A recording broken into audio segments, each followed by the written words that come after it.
So I threw something at you.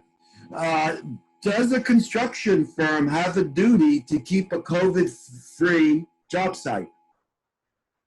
A COVID-free job site.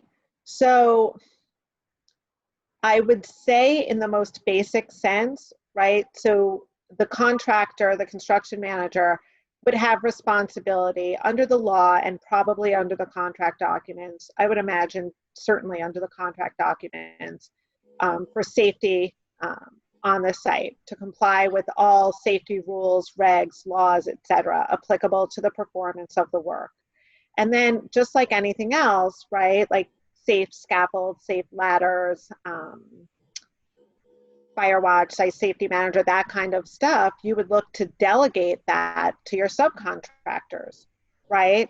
And that risk transfer would go down the line from the owner to the construction manager or general contractor to the subs, from every stand, right, through indemnification provisions and through insurance products.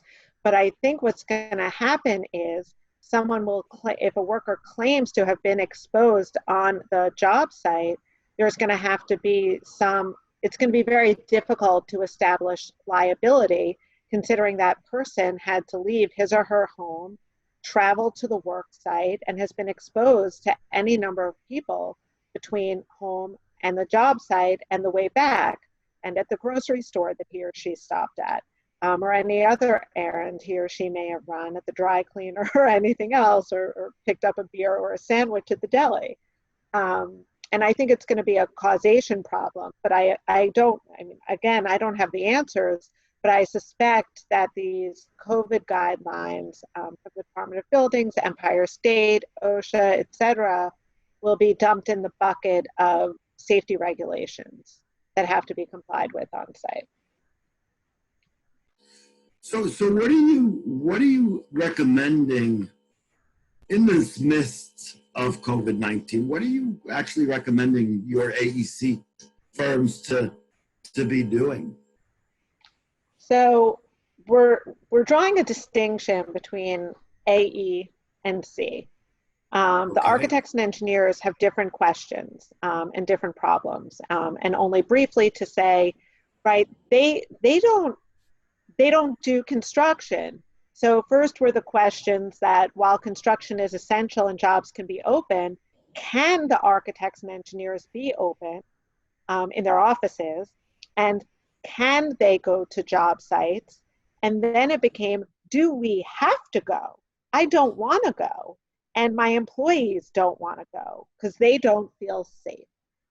So we started advising on those issues, as well as alternative means, which, you know, like I said, because I have represented the design professionals, the contractors, the property owners, sort of been wearing the various hats.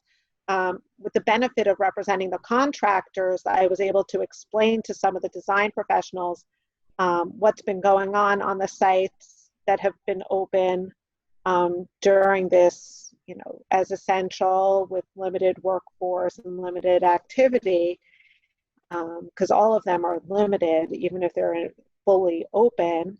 And we've devised some strategies to help them perform their site visits without necessarily always having to go to the site, and also giving them some insight into the safety precautions that some of the contractors in the city have been implementing so they could feel safe and going. And that's been helpful for them. My corporate partners in my firm have been advising them in terms of their relationships with their employees, you know, their employment relationships in their firms.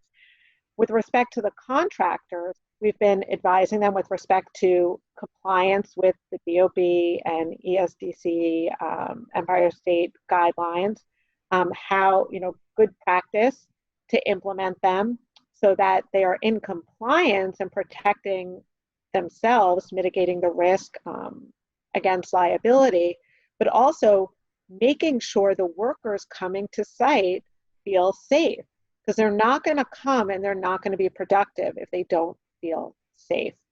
And then, of course, the bottom line from the lawyer's perspective is, how are we going to protect you vis-a-vis the owner, right? how are you going to get paid for this? How are you going to get the time and the money you need to complete the job? And what does the new schedule and the new budget look like? And you have to just wade through those issues, and the personalities on every job, you know, and a lot of owners don't want to hear it. The reason why they call it a project team, right? Because we're really all on the team, no matter where you sit at the table, trying to get the job done for the right price, and safely. You know, and in this pandemic, that doesn't mean without labor law 240 claims. It means with people not getting sick. Right. And so far it's been challenging, but been going relatively well, I would say. Yeah, it's 10 to 20% of the projects are moving forward. I don't know if it's 2 weeks. I don't know if it's 4 weeks when New York City, or if it's 2 months when all construction, both essential and non-essential, turns on. It's going to be an interesting phase. You talk about making workers feel safe, which is, I believe, the intent you need to think through. That should guide your way. So I'm going to say I'm a worker, and for the last 2 months, I've been at least every other day into Manhattan at my office. But get city, for whatever that means, I know my 30-minute drive will no longer be a 30-minute drive. And parking illegally outside the building is not going to happen anymore without getting a ticket, and being the only one through the lobby and up the elevator, which has been my experience for 2 months now, will end. So it'll be interesting to see how I personally feel going out and about when things turn on. Jess, I want to switch a little bit to CRE side. So if you own a owner, whether it's a construction project or even in general, who's paying their rent, who has to pay their rent, what are the disruptions in Manhattan? And if I had 15 mixed-use buildings, what would you be telling me right now as all my tenants refuse to send me a check? So what we're seeing is that and again, from the news, this is not my area of expertise, but I'm reading about it and hearing about it from my real estate partners in my law firm.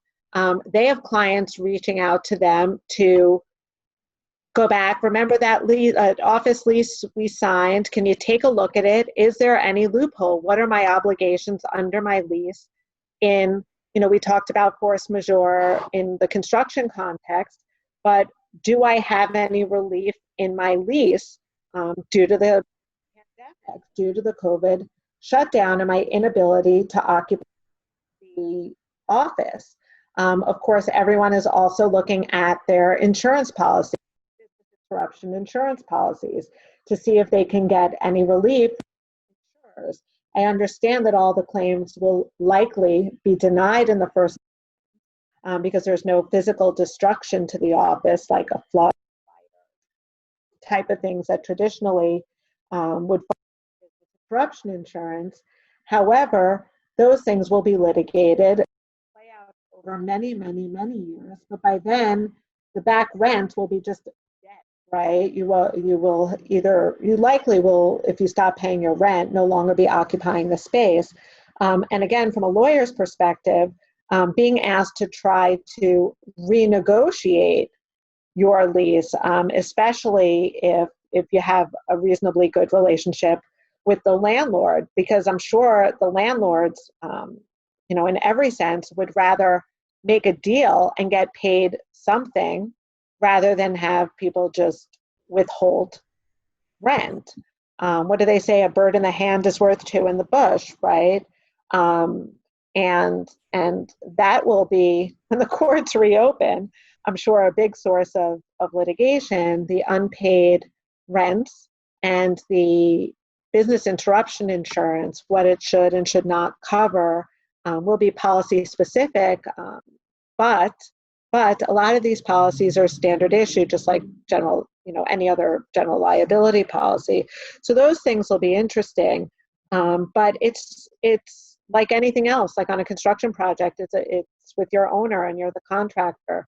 Who's going to pay for this, and can we share the risk? It's nobody's fault, but is there a way that we can share the risk? What will be more interesting is seeing, new leases and new commercial real estate buildings going up as we hear about larger banks, investment banks, law firms, etc., raising these questions of what should our offices look like, what should the space look like, and how much space do we need? So the landlords are going to have to be cooperative with their tenants in negotiating, maybe renegotiating existing deals, making deals in terms of the rent that's outstanding from the pandemic, and talking about space going forward. Because I'm certain that the trends that we thought were coming down the pike at the beginning of this calendar year, like co-working and shared offices and open plans, irrespective of the WeWork busted IPO, are a thing of the past. I'm not sitting, I was begged my firm to take space at WeWork, notwithstanding our existing brick and mortar, but I will not be working at a co-working space anytime soon. Different mentality. Who would have thought that how things completely are standing on its head? And again, I don't think it's sunk in yet to a lot of people. Some people, maybe they're just thinking they're in a bad dream, and in another month or two, it's over. We have a long way to go before society is inoculated by this one. I think that's right. And like we said at the beginning of the conversation, there's just so many moving parts. And like you said, it's an ecosystem. You have to get to work. You have to get up to your office in the elevator. You have to contend with your children and school, and they have to get to their places. Your spouse or partner, if they have to work, they have their challenges. And it's going to be interesting. It will be maybe a bad movie, but a movie to see one day in the future, right? Something for the history books. Just to see the technology that changes and the transformation of what's been the American workplace. Some of my friends, colleagues, peers, we're laughing that the rest of the world is seeing what the life of a working mom is like. So that's interesting too. There are a lot of different paradigms going on now that you're right. Working from home, especially now I have two colleges. So the first semester, I'll speak that way, I was an empty nester for the first time with myself and my wife. And then the second semester, both of them are back home. So our days are very different. And I know everyone's going through that same type of challenge. What will be interesting to see is the opportunities in front of us. Because with every big disruption, it opens up opportunities. I used to look back very traditionally in how I look at things. And now all of a sudden you're having to measure and manage differently. And it's testing other skills that you need to develop. And now you're actually focused more on the results as much as the finesse of the person in front of you. So there are a lot of new things we're learning, I think. I hope for the better. I hope for the better as well. And like I said, it's interesting. Everyone has their perspective. But for me, working in the position I've been in, you said your customers are repeat customers. You work with the same organizations time and time again, over the years. And I'm sure that's to your credit and it benefits you, right? Because even if your clients, they can't see you and shake your hand or sit and have a cup of coffee or have a meeting in the traditional sense, they know you and they know that you are part of their team and you have a vested interest in the success of their project.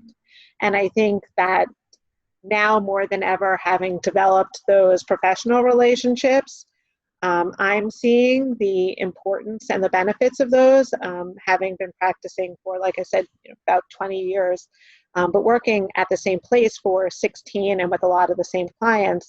And it gives you some good perspective, which has been the silver lining here. I really see the importance and the benefits of the relationships that I've established over the years doing this. And so when I'm giving legal advice, even though I'm not giving it in the same way with a suit on and shaking hands and sitting in a meeting, I know my clients trust me, and there's value in that. And like I said, my first day at home was March 13th. It wasn't planned. It's because my kids' school closed. And so you adjust, you adapt, and you do things differently, but it's not negative, and it doesn't have to be.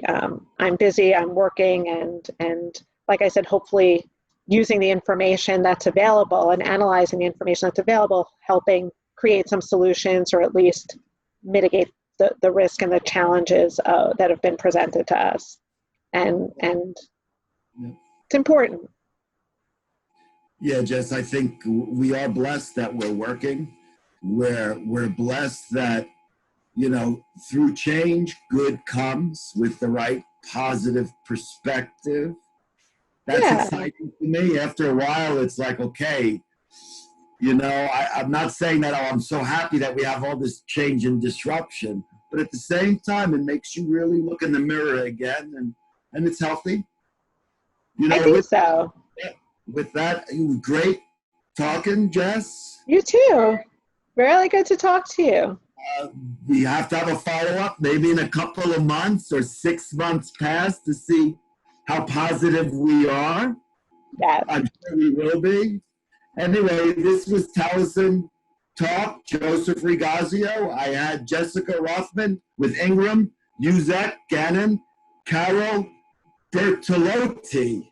She's a partner there, and thank you for joining us today. Thanks for having me. It was nice to meet you. Next time in real life.